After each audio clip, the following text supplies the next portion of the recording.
اور اس وقت بنی گالہ کا رخ کریں گے جہاں پر عمران خان میڈیا کے نمائندوں سے گفتگو کر رہے ہیں۔ سیل میں رپورٹ دیکھ لی ہے اور میں آج صرف تحریک انصاف نہیں، پیچھے ہو جائے نا، آپ پیچھے ہو، عظما پیچھے تھوڑا۔ تو میں آج جو ہم نے ابھی ڈسکس کیا، ساری رپورٹ ہم نے دیکھی ہے، جی آئی ٹی کی رپورٹ دیکھی ہے۔ میں صرف نواز شریف کا استعفیٰ نہیں ہم اب مانگتے، شہباز شریف کا استعفیٰ مانگتے ہیں، یہ رپورٹ ساری دیکھ کے، اور اسحاق ڈار کا تو فوری طور پہ استعفیٰ مانگتے ہیں، اس لیے کہ وہ ملک کے خزانے پہ ایک منی لانڈرر بیٹھا ہوا ہے۔ یہ بھی ثابت ہو گیا ہے کہ جو اس نے ایک 164 کے تحت ایک کنفیشنل سٹیٹمنٹ دی تھی وہ سچ تھی، اور اگر آپ وہ سٹیٹمنٹ پڑھ لیں تو یہ ایک منی لانڈرر ہے۔ یہ نواز شریف کا فرنٹ مین پیسہ لانڈر کر کے، یعنی کہ یہاں سے چوری کا پیسہ باہر بھیجتا تھا۔ یہ ہے ہمارا فائنانس منسٹر، اور اس فائنانس منسٹر نے کس کو لگایا ہے؟ اس نے لگایا حجازی کو جو ایس سی سی پی کے اوپر ہے، اس نے لگایا نیشنل بینک کا پریزیڈنٹ جو کہ اپنی کتاب میں لکھتا ہے کہ سعید احمد اپنی سٹیٹمنٹ میں لکھتا ہے کہ وہ بھی منی لانڈرر ہے۔ یعنی کون سے ملک کا فائنانس منسٹر اپنی سٹیٹمنٹ کے تحت منی لانڈرر ہوتا ہے، اور کس کی کر رہا ہے منی لانڈرنگ؟ پرائم منسٹر کی۔ پرائم منسٹر بھی منی لانڈرر، فائنانس منسٹر بھی منی لانڈرر، اور وہ بھی منی لانڈرر وہ جو ہے سعید احمد جو نیشنل بینک سب سے بڑے بینک کا پریزیڈنٹ بنایا انہوں نے۔ اور جو تیسرا استعفیٰ میں مانگ رہا ہوں وہ ہے شہباز شریف منی لانڈرر۔ اس رپورٹ کے اندر یہ بھی آ گیا ہے کہ شہباز شریف کا نام تھا $8 ملین 80 کروڑ روپے کا، جو انہوں نے سیٹلمنٹ کی تھی اس میں شہباز شریف کا نام ہے۔ اس نے وہ جو 80 کروڑ روپیہ تھا یہ نمبر 2 تھا رسپونڈنٹ جس نے سیٹل کیا تھا، اس نے سیٹل کی تھی وہ قرضہ۔ تو $8 ملین کدھر سے آیا؟ وہ منی لانڈرنگ کے ذریعے گیا ہے، کیونکہ سپریم کورٹ میں انہوں نے کہا کہ یہ پیسہ قطری نے دیا تھا۔ اب ہم سمجھ گئے ہیں کہ قطری، اب جو ساری آپ ڈیٹیل پڑھیں تو جو ساری قوم کو پتا تھا وہ چیز کنفرم ہو گئی ہے کہ قطری، سارا قطری کا لیٹر، قطری کی سٹیٹمنٹ سب فراڈ تھی۔ کیسے پتا چلی ہمیں؟ پتا تو خیر ہر آدمی پاکستانی کو تھا، چھابڑی والے کو، جس سے بھی پوچھ لیں سارے مذاق اڑا رہے تھے قطری کے خط کا۔ لیکن پتا ایسے چلا کہ دبئی کے جسٹس ڈپارٹمنٹ نے کنفرم کیا ہے کہ وہ جو گلف سٹیل کا انہوں نے کہا نا کہ گلف سٹیل دبئی میں 1980 میں جب بیچی، اس پیسے سے قطری کو دیا، جس قطری نے پھر باقی آگے لنڈن کے فلیٹس بھی، اور حسن اور حسین نواز شریف اربوں پتی بنے، قطری نے پیسہ دیا۔ وہی قطری نے $8 ملین دیا یہ ان کو، وہ قرضہ جو ان کو التوفیق بینک کی ججمنٹ تھی۔ تو قطری نے سب کچھ دینا تھا، کیونکہ انہوں نے یہ کہا کہ قطری کو اس گلف سٹیل سے پیسہ ملا جس نے باقی سونے کی مرغی نے انڈے دیتی گئی۔ جب جسٹس ڈپارٹمنٹ دبئی کی کہتی ہے کہ اس گلف سٹیل میں پیسہ ہی نہیں تھا، بینکرپٹ تھی، اس کا مطلب قطری کے پاس تو کوئی پیسہ گیا ہی نہیں۔ پھر قطر کی گورنمنٹ نے کہا، ان کے بینک نے کہا کہ قطر سے ان دنوں میں کوئی پیسہ باہر نہیں گیا، وہ دوسرا جھوٹ پکڑا گیا۔ اور تیسری چیز کہ انہوں نے جو کہا تھا کہ یہ جو مریم نواز بینیفیشل اونر نہیں ہے، حسین نواز ہے، کیونکہ حسین نواز کو قطری نے پلاٹس دیے تھے سیٹلمنٹ کے تحت۔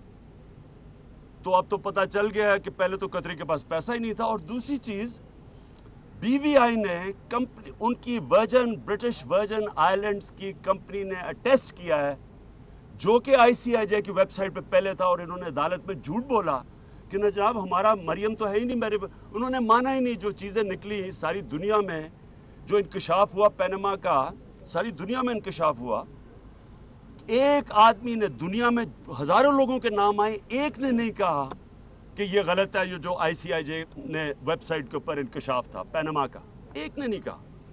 انہوں نے بھی نہیں کہا, انہوں نے صرف عدالت کے اندر کہا کہ یہ غلط ہے. انہوں نے وہاں بالکل ان کے خلاف کوئی کیس نہیں کیا, یہاں کا غلط ہے. اب اٹیسٹڈ کاپی مل گئی ہے کہ مریم نواز بینیفیشری اونر ہے. اس کا مطلب کہ سارا جو انہوں نے سپریم کورٹ میں جھوٹ بولا.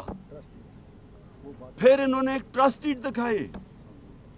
ٹرسٹ ڈیڈ کیا تھی کہ حسین نواز اور مریم نواز کے بیچ میں ٹرسٹ ڈیڈ تھی. وہ بھی ثابت ہو گئی. وہ کیسے ثابت ہوئی؟ برطانیہ کے اندر فرینزک ایکسپرٹس نے, انہوں نے وہاں بتایا کہ وہ جس فونٹ یعنی جس ٹائپ سے جو لکھا گیا تھا اس ٹرسٹ ڈیڈ میں, وہ انہوں نے کہا تھا 2006 میں ہوئی ہے, اور انہوں نے کہا 2007 تک اس طرح کا فونٹ تھا ہی نہیں. یعنی کہ انہوں نے وہ بھی فراڈ لکھا, یہ بھی سارا آ گیا ہے. اور یہ باہر سے, یہ انٹرنیشنل ایکسپرٹس نے یہ سرٹیفائی کیا کہ وہ فراڈ ہے. تو اس کا مطلب کہ انہوں نے سپریم کورٹ کے اندر جھوٹ بولا. انہوں نے کیا کیا؟ جو پاکستان کے ادارے تھے, جو SCCP تھا, اس کو غلط استعمال کیا. SCCP سے انہوں نے SCCP کے حجازی نے ٹیمپر کی ڈاکیومنٹ سے, یہ بھی ایک جرم ہے. پھر IB کو غلط استعمال کیا, اور حسین نواز کو IB نے کمپیوٹر ان کے ہیک کر کے انہوں نے کوئی چیزیں جو نکالی جو سائبر کرائم میں جاتی ہے, وہ انہوں نے حسین نواز کو پکڑا دی. یعنی کہ جو آدمی عدالت میں جا رہا تھا, IB جس کا کام ہے پاکستان کے ٹیکس کے پیسے پہ جو کام کرتا ہے ادارہ, وہ ادارہ مجرموں کو بچا رہا تھا اور مجرموں کی مدد کر رہا تھا جو کہ عدالت کے اندر آیا. اس سے پہلے آپ کو پتہ ہے FBR کا کیا رول رہا ہے. ہمیں پتہ ہے کہ یہ جو سارے گورنمنٹ کے ادارے تھے, سپریم کورٹ میں انہوں نے ہاتھ کھڑے کر دیے. انہوں نے کہا جی ہم کچھ نہیں کر سکتے, نیب کے چیئرمین نے آگے کہا ہم کچھ نہیں کر سکتے. ادارے تو پہلے سارے مفلوج تھے. اور یہ جب کہتے ہیں کہ جناب یہ بہت بڑی سازش ہوئی اور یہ JIT نے ٹھیک کام نہیں کیا, JIT نے ٹھیک کام نہیں کیا, اس کا مطلب کیا ٹھیک کام نہیں کیا؟ JIT نے وہ کام نہیں کیا جو باقی اداروں نے شریفوں کے لیے نہیں کیا. مطلب یہ ہے کہ ان کا کام, ٹھیک کام کا یہ ہے کہ ان کے لیے, ان کی چوری چھپانے کے لیے جب ادارے ان کی مدد کرتے ہیں, جب جسے کہتے ہیں obstruct کرتے ہیں جسٹس کو, جب انصاف کے سامنے رکاوٹیں کرتی ہیں ان کو بچانے کے لیے, وہ ادارے ٹھیک ہیں. لیکن وہ ادارہ جو سپریم کورٹ کے نیچے بڑی مشکلوں سے, اور میں ان کو خراج تحسین پیش کرتا ہوں کہ 60 دنوں میں اگر آپ وہ رپورٹ پڑھیں جس طرح کی انہوں نے ایویڈنس لے کے آئے ہیں, یہ جو ایویڈنس آئی ہے ساری قوم کو ان کا شکریہ ادا کرنا چاہیے JIT کا, جس کو یہ نون لیگ اور ان کے سٹوجز, ان کے درباری ضمیر فروش لوگ, شرم نہیں آتی ٹی وی پہ جا کے. پھر بھی میں دیکھ رہا تھا کل وہاں بیٹھ کے کہہ رہے ہیں کہ جی ہم رپورٹ نہیں مانتے. میں ان ساروں کو کہنا چاہتا ہوں کہ یہ جو بھی, یہ قوم ان کو دیکھ لے, ان کی شکلیں دیکھیں ان سب کی. وہ جو 4 سٹوجز تھے جو وزیر آ کے بیٹھے ہوئے تھے, ان کی شکلیں دیکھ لیں. یہ سارے مجرم ہیں. یہ قوم کے پیسے پہ پلتے ہوئے, قوم کے پیسہ جو چوری ہوا ہے اس چوری کو بجائے چوروں کو پکڑنے کے, یہ چوروں کو بچا رہے ہیں. یہ مجرم ہیں. ایک مجرم کی جو حمایت کرتا ہے وہ اکمپلس ہوتا ہے, وہ بھی مجرم ہوتا ہے. یہ جا کے جس طرح انہوں نے کھڑے ہو کے ٹی وی پہ, یعنی شرم نہیں آئی. جو رپورٹ آ گئی ہے ان کو تو منہ دکھانا نہیں چاہیے, جو 1 سال سے یہ کھڑے ہو کے باہر جو ہر قسم کے لوگوں کو دھوکہ دیتے ہیں, آنکھوں میں دھول پھینکتے ہیں. یہ 1 سال سے کریں, یہ کس منہ سے اب جا رہے ہیں ٹی وی کے اوپر؟ رپورٹ تو پڑھیں. دبئی کی جسٹس ڈپارٹمنٹ کی رپورٹ ہے, BVI برطانیہ کے, برٹش ورجن آئلینڈز کی, ان کی FI کی رپورٹ ہے, پاکستان کی رپورٹ نہیں ہے. پھر دبئی کی گورنمنٹ نے بتا دیا کہ نواز شریف بینیفیشری اونر ہے ایک کمپنی کا, 2014 تک اس سے تنخواہ لیتا تھا جو اس نے ڈکلیئر نہیں کی. تو ان سے تو پوچھیں کہ سازش ہوگی جناب. یہ تو اب پکڑے گئے ہیں, پہلے رنگے ہاتھ پکڑے گئے تھے. جو ذلت اب آپ کو مل رہی ہے, जितने अब आप कोशिश करेंगे ना कि ये बहाने मारने के लिए, उतना और जलील होने जा रहे हैं। ये सिर्फ इनका रास्ता, इनका जो आगे जिस तरफ रास्ते पे जा रहे हैं, ये सारे तीनों को जो मैं कह रहा हूँ रिज़ाइन करें, रेजिग्नेशन काफ़ी नहीं है। इनका जो अब घर होगा वो अडयाला जेल है। अगर इन लोगों को ये जेल में नहीं जाएंगे जिन्होंने अरबों रुपए की, इनके बच्चे अरबोपति हैं, इनके ज़रा रिपोर्ट पढ़ें कि जब वो छोटे 90s में तो बच्चे सारे स्टूडेंट्स थे, किधर से उनके पास पैसा है? एकदम 90s में अरबोपति बन गए जब प्राइम मिनिस्टर बना है। कौन सा काम किया था उन्होंने? वो तो स्टूडेंट्स थे। इन्होंने चोरी करके, इसहाक डार ने, ये शहबाज शरीफ जो अपने आप को माफियाई बनना शुरू हो गया हैट शर्ट पहन के, और ये उधर से नवाज शरीफ, इनके सारों के बच्चे सब अरबोपति बन गए हैं। और इनसे पूछो तो कहे जी हमें पता नहीं है। नवाज शरीफ कहते जी वो नवाज शरीफ को तो पता ही कुछ नहीं है। वो दादे को, बेचारे दादे को, बच्चों के दादे यानी नवाज शरीफ ने अपने बाप को, उसको भी फंसा दिया कि जी बाप ने कॉन्ट्रैक्ट किया था कतरी के साथ। यार कोई शर्म हो कि अपने आप को, बाप को आपने कह दिया। यही नहीं कि एक झूठ बोला कि बाप ने कोई बिजनेस डील की, जो अब पता चला है वो बिजनेस डील हुई नहीं थी, बल्कि ये कह रहे हैं कि बाप ने कंसील किए एसेट्स। अगर वो हुई भी थी तो फिर उसने कंसील किए थे एसेट्स, बाप के ऊपर डाल दिया, बच्चों के ऊपर डाल दिया, और नवाज शरीफ खुद मजलूम बन रहे हैं। इनको जेलों में डालना चाहिए। जेलों में इसलिए डालना चाहिए कि हमारे जेल भरे हुए गरीब लोगों से, छोटी छोटी चोरियों में, महंगाई का आलम देखें, बेरोजगारी देखें जितनी पाकिस्तान में नौजवान बेरोजगार फिर रहा है, वो बेचारे जेलों में है छोटी छोटी चोरियों पे। ये अरबों रुपए की चोरी, फिर मनी लॉन्ड्रिंग, चोरी करके पैसा बाहर ले जाना, ये बड़े हम जी जीआईटी की रिपोर्ट नहीं मानते। वही जीआईटी जिसके ऊपर मिठाइयाँ बांटी थी, अब रिपोर्ट नहीं मानते क्योंकि जीआईटी ने वो काम नहीं किया जो एससीसीपी ने इनके लिए नहीं किया है, जो एफबीआर ने इनके लिए फॉल्स डॉक्यूमेंट्स नहीं बनाए, जो आईबी ने इनके लिए काम नहीं किया। सारों ने जो इनकी मदद नहीं करता इदारा, वो इनके खिलाफ है। जब तक ठीक थी जी जीआईटी मिठाइयाँ बांट रही थी, और पता चला कि जब वो जीआईटी के ऊपर पैसा नहीं चला, जीआईटी को खरीद नहीं सके, उसके बाद जीआईटी साजिश होगी, इंटरनेशनल साजिश है। शर्म करें। मैं ये सारे जो नून लीग वाले टीवी पे जाते हैं और जो मैं इनको देखता रहा हूँ, जो मोटू गैंग है, आपको शर्म से डूब जाना चाहिए। आपको शर्म से डूब जाना चाहिए कि कौम का पैसा चोरी होकर मुल्क से बाहर जाता है और आप उन मुजरमों की दिफा कर रहे हैं। वो मुल्क जिधर 45% पाकिस्तान के बच्चे पूरी खुराक ना मिलने की वजह से स्टंटेड ग्रोथ है, ना कद पे पहुंचते हैं, ना ज़हन उगता है, क्योंकि हम उनको खाना नहीं देख सकते। सारे बर्रे सगीर में सबसे ज़्यादा परसेंटेज इस मुल्क में बच्चे मरते हैं जो गंदा पानी पीने की बीमारियों से, सबसे ज़्यादा। 2.5 करोड़ बच्चा स्कूलों में नहीं है, और ये मुजरिमों का पेट ही नहीं भरता। ये भी सारा टब्बर चोरी करने के लिए लगा हुआ है, सारा टब्बर पैसा बना के बाहर जा रहा है, सारा टब्बर झूठ बोल रहा है। पता क्या चला है कि सारे झूठ बोल रहे थे। पता ये चला कि कोई सच ही नहीं बोला इन्होंने, ना इन्होंने सुप्रीम कोर्ट के सामने सच बोला, ना इन्होंने, नवाज शरीफ ने पार्लियामेंट पे सच बोला, टीवी पे आके लदा ये झूठ बोलते हैं। सारे झूठे निकले हैं, सारी फैमिली पकड़ी गई है। यानी कि वो कहने जो हमारे 3 नस्लों से इत्तेसाब हो रहा है। वो एक बड़े अच्छे सोशल मीडिया को मैं दाद देता हूँ, उन्होंने कहा अल्हम्दुलिल्लाह 3 नस्लों से ही हम झूठ बोल रहे हैं, चोरी कर रहे हैं। सारी नस्लें चोरी कर रही हैं, सारों का इन्होंने डॉक्यूमेंट्स चेंज किए, सुप्रीम कोर्ट में पर्जरी की। देखिए सुप्रीम कोर्ट के सामने जब आप झूठ बोलते हैं, गलत डॉक्यूमेंट्स देते हैं, ये जुर्म है, ये भी जुर्म है। तो और चौथा जिसको मैं डिमांड करता हूं कि वो रिजाइन करे, वो है एयाज सादिक। एयाज सादिक, आपने पार्लियामेंट का जो स्पीकर होता है वो एक इदारा होता है, वो बैलेंस करता है, उसका काम होता है अपहोल्ड करे सैंक्टिटी ऑफ द पार्लियामेंट। आपने नवाज शरीफ जो साबित हो गया कि पनामा में ये पकड़े गए हैं मनी लॉन्ड्रिंग पे, करप्शन पे, टैक्स इवेजन पे, कंसीलमेंट ऑफ एसेट्स पे, और अब पर्जरी, आपने उसका रेफरेंस आगे नहीं भेजा इलेक्शन कमीशन में। मेरा रेफरेंस भेजा जिसका कोई चीज़ निकली नहीं थी। बाहर से कमाई, हलाल का पैसा कमा के पाकिस्तान पैसा लेके आते, मुझे भेज दिया, आप बिल्कुल स्पीकर नहीं रह सकते। कोई आपको स्पीकर मानने के लिए तैयार नहीं, आपने सारी अपनी क्रेडिबिलिटी ख़त्म कर दी। अगर अपनी इज्जत का ख्याल है तो आपको रिज़ाइन करना चाहिए। जी ये बताइएगा कि आपको इतना यकीन है कि इतनी सारी चीज़ें आने के बाद सुप्रीम कोर्ट नवाज शरीफ को नाअहल करार देगी, जब आपको इतना यकीन है उसके बाद भी आप इस्तीफे का मुतालबा क्यों कर रहे हैं, दूसरी जमातों से राब्ते कर रहे हैं प्रेशर बढ़ाने के लिए? क्या आपको लगता है कि इस सब के बाद भी सुप्रीम कोर्ट की सेफ मैसेज दे सकती है मियां नवाज शरीफ को?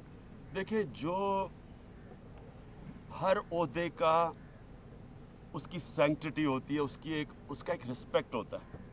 जितना आपका बड़ा ओहदा होता जाए, जितनी आपके पास जिम्मेदारियां बढ़ती जाएं, उतनी ज़्यादा आपके ऊपर जिम्मेदारी होती है कि आप उस ओहदे को, उसकी पोजीशन को रिस्पेक्ट करवाएं कि उसकी क्रेडिबिलिटी रह जाए।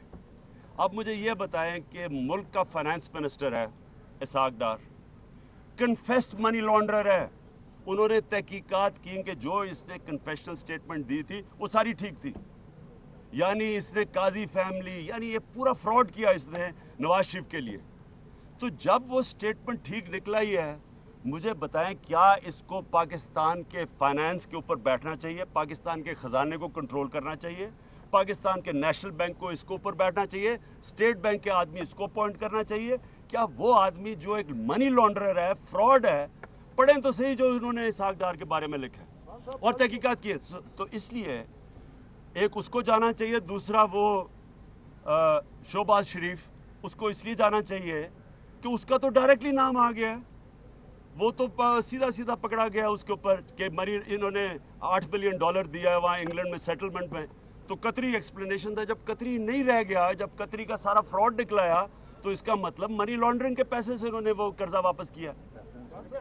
हाँ, और शहबाज शरीफ के खिलाफ हम अब रेफरेंस करने लगे हैं, हम जाने लगे हैं अदालत में इसके खिलाफ। उसी पे नहीं, एक तो ये मनी लॉन्ड्रिंग में ये जो अब आ गए हैं सारे हमारे पास सबूत अल तौफीक बैंक केस में, बल्कि इसने जो 3 शुगर मिल जो कॉटन ग्रोइंग एरियाज थे जिधर इजाज़त नहीं थी शुगर मिल लगाने की, इसने अपने आप को ही, अपनी फैमिली को इसने इजाज़त दे दी, जिसको अदालत ने लिखा है, लाहौर हाई कोर्ट में जो जज ने लिखा है कि कॉन्फ्लिक्ट ऑफ इंटरेस्ट है। इन्होंने अपनी पोजीशन इस्तेमाल की है अपनी ज़ात को फ़ायदा पहुंचाने के लिए, जिसको करप्शन कहते हैं। जी बारी बारी। उन्होंने टोटली इस रिपोर्ट को रिजेक्ट किया है, रद्दी की टोकरी में फेंकने की बात की है, पड़ाके उड़ाने की बात की है। तो इस बारे में आप बताएं कि ये हालात किस तरफ जा रहे हैं? इंशाअल्लाह इमरान नामा, मैं इसको कॉम्प्लीमेंट समझता हूँ अगर वो कह रहे हैं इमरान नामा है। इसका मतलब जो मैं लगा हुआ था कहने तोते की तरह लगा हुआ था, एक रिकॉर्ड, फंसे हुए रिकॉर्ड की तरह कहता जा रहा, वो सारा सच निकला है। तो यानी मैं सच बोल रहा था, मैं तो इसको कॉम्प्लीमेंट समझता हूँ। और इंशाअल्लाह इन चारों का भी रास्ता वो जेल में है। एक मिनट ठहर जाए, ये जेल में क्यों है? क्योंकि इस वक्त सिर्फ और सिर्फ वो इस रिपोर्ट के बाद अगर जो भी आज नवाज शरीफ की दफा कर रहा है ना, और शरीफ खानदान की, इसका मतलब पैसा चला हुआ है, या उसके ऊपर पैसा चला हुआ है जिस तरह इन्होंने मीर शकील रहमान के जंग ग्रुप के ऊपर पैसा चलाया, और या इनको डर ये है कि अगर ये करप्शन में पकड़ा गया अगली बारी इनकी है। और इधर इन जो इनके ऊपर जिस तरह प्राइस बॉन्ड बना के अरबोपति बन गया है, यानी अजीब अजीब ये तरीके से पैसे बनता है ना, और जो 480 अरब रुपया का आते साथ ही इन्होंने सर्कुलर डेट में 480 अरब रुपया दिया है। सेनेट की जो फाइनेंस कमेटी है उसने कहा उसमें तकरीबन 180 अरब रुपया मशकूक है। ऑडिटर जनरल ने भी कहा 180 अरब, यानी इनकी करप्शन सोचें। इसलिए इनको दफा करनी पड़ रही है ये करप्ट माफिया को, क्योंकि ये भी फायदा उठा रहे हैं इससे। कहा था कि कौम इंतजार कर रही है, अगर इम्प्लीमेंट ना किया गया तो हम कॉल देंगे। आप ये बताइएगा, वो तो रिव्यू में जा रहे हैं, आप एप्लीकेंट हैं, आप क्या कर रहे हैं? सड़कों में तो जा रहे हैं। देखिए रिव्यू में, या बाबरवान खड़े हैं, रिव्यू में जाने का वक्त चला गया है। इनको चाहिए था शुरू में जब ये मिठाइयाँ बांट रहे थे तब इनको चाहिए था JIT के और ऑब्जेक्शन करते हैं, इन्होंने तो किया नहीं। तो अब कौन से रिव्यू पे जाना है? ये तो सुप्रीम कोर्ट है, ये तो आखिरी है, एपेक्स अदालत है, इसके ऊपर किधर जाना है?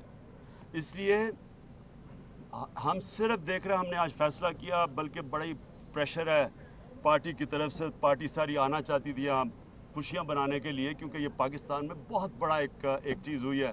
सारी कौम खुश है, बाहर से लोग खुश हैं कि कभी कोई सोच ही नहीं सकता था कि करप्ट माफिया का कोई भी एहतसाब करेगा। तो लेकिन हमने आज फैसला किया कि हम, क्योंकि सुप्रीम कोर्ट में मंडे को उनका फैसला है सुप्रीम कोर्ट का, तो हम अब उसकी इंतज़ार करेंगे। लेकिन जिस तरह की ये बातें कर रहे हैं कि हम जनाब मानते नहीं हैं, रिपोर्ट मानते नहीं हैं, ज़रा कुछ करके तो दिखाएं। ये जो कोई डरा रहे हैं ना लोगों के, लोग निकालेंगे, ज़रा लोग निकाल के तो दिखाएं, हम आपको फिर लोग निकाल के दिखाएंगे। आखिरी क्वेश्चन जी। सर ये बताइएगा, अंदर आपकी जो नानी का केस है, कल सुप्रीम कोर्ट ने आपको तलब भी किया है, तो ये बताइएगा कि नून लीग बहुत कॉन्फिडेंट है कि आप उसके अंदर नाहिल होंगे, और आज चीफ जस्टिस के रिमार्क यही थे कि जी वो कौन सा ऐसा पैसे कहाँ से, क्या देखिए मैं ये आपको बताऊं, जो चीज़ अदालत मेरे से मांगेगी वो मैं दूंगा। मैंने इनको, उन्होंने पूछा कि जनाब कोई हमें पैसे तो बताएं कि आपने ये फ्लैट किस पैसे से लिया। आप सोचे 40 साल पुराना जो मेरी एग्रीमेंट हुई थी चैनल 9 के साथ ऑस्ट्रेलिया में, कितने पैसे उस एग्रीमेंट के थे वो भी मैंने सुप्रीम कोर्ट को पहुंचा दिए, जबकि वो वर्ल्ड सीरीज क्रिकेट ख़त्म ही हो गई थी, वो 3 साल के बाद ख़त्म हो गई थी जो मेरा कॉन्ट्रैक्ट था। उसके बावजूद जो चीज़ अदालत मेरे से मांगेगी वो मैं पहुंचाऊंगा। 1 हफ्ते के नोटिस में जमायमा, जिससे 13 साल पहले मेरी तलाक हो चुकी थी, उसने 15 साल पुरानी डॉक्यूमेंट्स बैंकिंग ट्रांजैक्शन भेज दी। तो मैं खड़ा हूँ, अदालत जो चीज़ मेरे से चाहेगी मैं पेश करूंगा उनके सामने। नहीं बुलाए, नहीं मुझे बुलाए नहीं। सरबराह इमरान खान बनीगाला के बाहर मीडिया से बातचीत कर रहे थे। इमरान खान की जानिब से कहा गया कि क्या इसाक डार को मुल्क का वजीर खजाना बनना चाहिए। इसके साथ साथ इमरान खान ने भी कहा कि इसाक डार वजीर खजाना है और उन्होंने भी मनी लॉन्ड्रिंग का एतराफ़ किया। इमरान खान ने कहा कि नवाज शरीफ ने अपने वालिद को भी फंसाया है। इसके साथ साथ इमरान खान ने कहा कि स्पीकर ने उनकी बजाय मेरा रेफरेंस इलेक्शन कमीशन में भेज दिया। इमरान खान ने भी कहा कि पनामा में साबित हो गया कि ये पकड़े गए हैं, स्पीकर ने उनका रेफरेंस नहीं भेजा।